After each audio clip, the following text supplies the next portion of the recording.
السلام علیکم ورحمۃ اللہ وبرکاتہ۔ برادران اسلام، آپ کو جان کر خوشی ہوگی کہ مقامی جمعیت اہل حدیث آزاد نگر کی جانب سے ایک روزہ احترام انسانیت کانفرنس منعقد کی جا رہی ہے، جو time palace Bharat petrol pump کے سامنے منڈلا روڈ پر کانی واڑہ میں منعقد کی جائے گی۔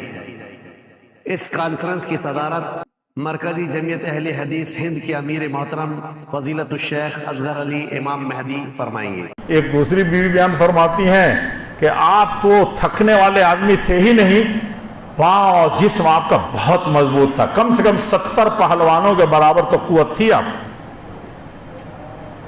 بڑے بہادر تھے، 4000 تیر انداز تیر چلا رہے تھے، دنیا کے ماہر تیر، اور سب لوگ بھاگ گئے، بڑے بڑے سارے سورما ادھر ادھر ہٹ گئے۔ جو سب سے بڑے سورما تھے وہ کہتے تھے کننا نتقی رسول اللہ صلی اللہ علیہ وسلم۔ جب تلواروں اور تیروں کی بارش ہوتی تھی بعض غزوات میں تو اللہ کے رسول صلی اللہ علیہ وسلم کے آڑ میں ہم لوگ بچتے تھے، یہ قوت تھی۔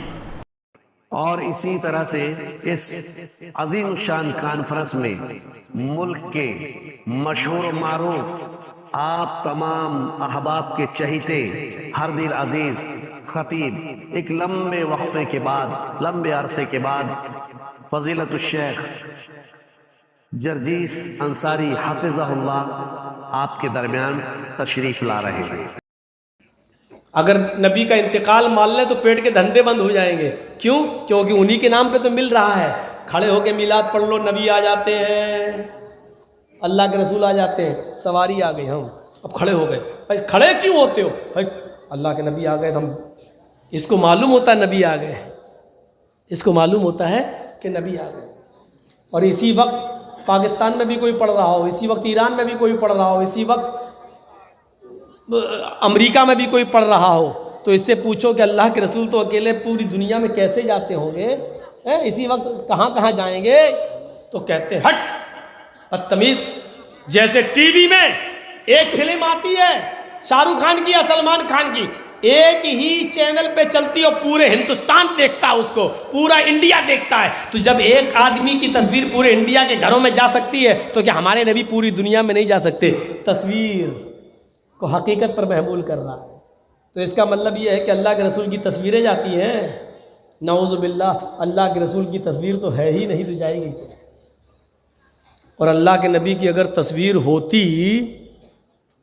تو اللہ کی قسم آج پوجا ہو رہی ہوتی گلے میں ہال ٹال۔ میں ایک بار جب پاکستان گیا تو جیسے ہندوستان میں جب مندر کہیں اسٹیشن پہ پڑتا ہے تو ہندوؤں کو آپ دیکھیں گے وہ ایسے کرتے ہیں، کوئی مندر گاڑی چل رہی ٹرین مندر دیکھا تو آگے بڑھ گئی۔ ایسی پاکستان کے اندر بہت سی ٹرین سے اگر سفر کریں گے اور لاہور سے کراچی تک آپ جائیں گے تو 24 گھنٹے کا سفر ہے، 24 گھنٹے کا ٹرین سے، تو بہت سی اسٹیشنوں پر مزار بنے ہوئے ہیں، تو وہاں مسلمان باقاعدہ کھڑکی کھول لیتے ہیں، اب اسٹیشن آ رہی، مزار آنے والا ہے، تو جیسے ہی گزرتے ہیں، گاڑی گزرتی ہے اسٹیشن سے تو ایسی کریں گے مزار، ایسے ہم لوگ اپنی آنکھوں سے دیکھیں گے۔ تو میرے بھائیوں یہ تصور دیکھیں، یہاں ہندو کر رہے ہیں، وہاں مسلمان پوجا۔ اگر اللہ کے رسول کی تصویر ہوتی کیا ہوتا؟ آج کیا ہوتا؟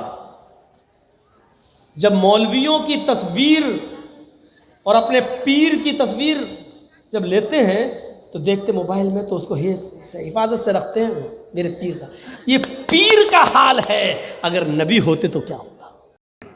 اور اسی طرح سے اس ملک کی مشہور و معروف شخصیت فضیلت الشیخ عبدالعظیم مدنی عمری حفظہ اللہ، نائب ناظم جامعہ دارالسلام عمر آباد، جو پہلی بار ہمارے صوبہ مدھیہ پردیش میں پہلی بار تشریف لا رہے ہیں۔ فرمان بندے، خطاکار بندے، گنہگار بندے، مشرک بندے، سیاہ کاریوں میں مبتلا بندے، معصیتوں میں مبتلا بندے، گناہوں کے سمندر میں ڈوبے ہوئے بندے جب وہ احساس ندامت سے دو آنسو بہا دیتے ہیں، جب وہ احساس ندامت سے دو آنسو بہا دیتے ہیں، رب العالمین ان کے آنسوؤں کی اتنی قدر کرتا ہے اور اس کی رحمت اس کے گنہگار بندوں کو یوں ڈھانپ لیتی ہے کہ 50-60 سالہ زندگی کے سارے گناہ دو آنسوؤں میں دھل کے رکھ دیتا ہے۔ وہ 50-60 سالہ زندگی میں کیے گئے گناہ دو آنسوؤں میں وہ دھل کے رکھ دیتا ہے۔ کتنا رحمان ہے ہمارا رب، کتنا رحیم ہے ہمارا رب، اور کتنا کریم ہے ہمارا رب کہ ہمارے دو آنسوؤں کی اتنی قدر کرتا ہے کہ دو آنسوؤں سے ہماری 40-50 سالہ زندگی کے گناہوں کے دھبوں کو دھل دیتا ہے۔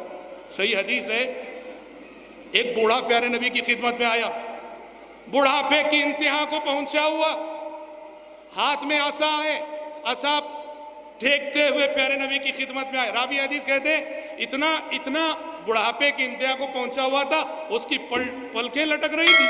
کہا پلکیں لٹک رہی تھی۔ اس نے پیارے نبی سے آگے سوال کیا، اے اللہ کے رسول، ایک بندہ ہے، ایک انسان ہے، کوئی صغیرہ گناہ کوئی کبیرہ گناہ ایسا چھوڑا ہی نہیں جس کو اس نے نہ کیا ہو، ہر صغیرہ گناہ ہر کبیرہ گناہ سارے گناہوں کی لذت اس نے چکھ لی ہے، اور وہ اتنا بڑا گنہگار ہے کہ اگر اس کے گناہ اس زمین کے انسانوں پہ تقسیم کر دیے جائیں تو زمین کے سارے انسان برباد ہو جائیں۔ مطلب یہ کہ میں اتنا بڑا گنہگار ہوں، یہ کہنا چاہ رہا تھا وہ بوڑھا، میں اتنا بڑا گنہگار ہوں، اگر میرے گناہ زمین کے سارے انسانوں پہ بانٹ دیے جائیں، زمین کے سارے انسان ہلاک ہو کر رہ جائیں، کیا ایسے گنہگار بندے کے لیے بھی اللہ کے پاس مغفرت ہے، بخشش ہے؟ پیارے نبی نے کہا حل اسلمت، اسلام تو لائے ہو نا تم، مسلمان تو ہوئے ہو نا تم؟ اس نے کہا اشہد ان لا الہ الا اللہ واشہد ان محمد رسول اللہ، کہا کہ ہاں میں نے شہادتین کا اقرار کیا ہوا ہے، میں ابھی بھی گواہی دیتا ہوں کہ اللہ کے سوا کوئی معبود برحق نہیں اور محمد اللہ کے رسول ہے۔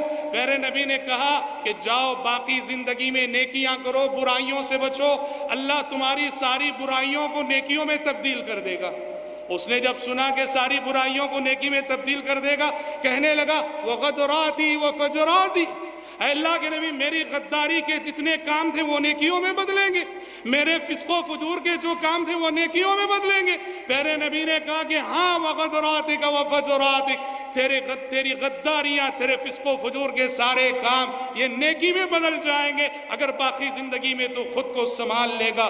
وہ بوڑھا کہنے لگا اللہ اکبر اللہ اکبر۔ راوی حدیث کہتے ہیں وہ لاٹھی ٹیکتے ہوئے اللہ اکبر کہتے ہوئے جاتا رہا، اور جب تک ہماری نظروں سے اوجھل نہیں ہو گیا اللہ اکبر ہی کہتا رہا۔ اس لیے آپ تمام حضرات سے بڑی مؤدبانہ گزارش ہے کہ 27 مئی بروز منگل بعد نماز عشاء 2025 بالکل نہ بھولیں، آپ اس کانفرنس میں شرکت فرمائیں بلا تفریق مسلک و ملت، اور اس بات کا بھی خیال رکھیں کہ خواتین کے لیے اس کانفرنس میں پردے کا باقاعدہ انتظام کیا گیا ہے، لہٰذا تمام احباب